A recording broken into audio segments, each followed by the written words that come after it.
three main categories to the foundation's work: philanthropic services, strategic grant making, and civic leadership.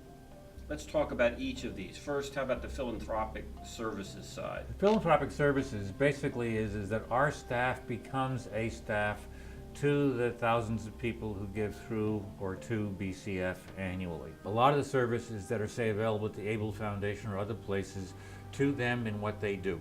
And so we have people in what we call donor services who work directly with these donors and who also administer online activity for them. So people can go online and see the status of their fund, make grants from it, and then we also convene families around their goals and help them establish goals. So it really is a built-in partner with the donor. And that would include examples like the Women's Giving Circle, the Baker Fund, the Stulman Foundation. And then each of them has a different kind of relationship with BCF. The Women's Giving Circle is a fund of the Baltimore Community Foundation. It does its work through and with us.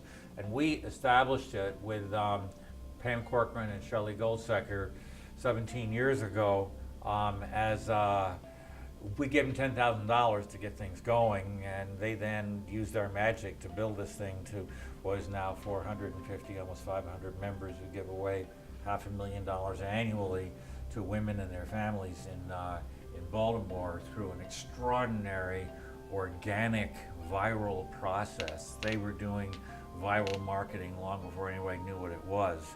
And so we're the office backbone for that. It has its own life, and once again, it's one of the credos of Wally Pinkert, my first chair, was, it's amazing what you can get done, you don't need to take credit for it. And so we're the kind of hidden backbone behind the Giving Circle, as well as some of the things I cited with Guy, the Healthy Neighbors, all these others. People know about them, but they don't know that we actually started it, made it happen for many years, housed it. The Stulman Foundation and the Baker Fund are actually not technically part of BCF, but we have a bigger impact upon them than we do with many of our funds here.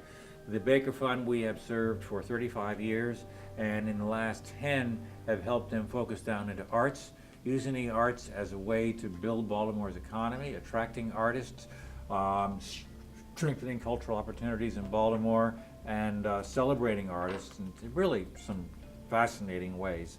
The Stulman Foundation is a $100 million foundation that does all of its grant making through us in aging and mental health, and so we can't claim it as an asset, but the $4.5–5 million a year that they give away happens because of great work done by us and by our contractors. And so we serve philanthropy in a variety of ways. A second important part of the mission is the strategic grant making, and kind of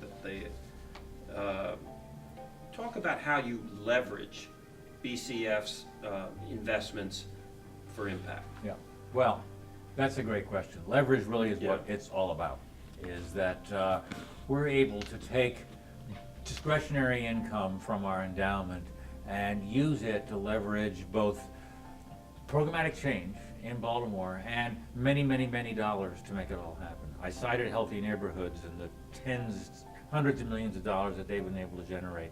The same thing held true with our Middle Grades partnership.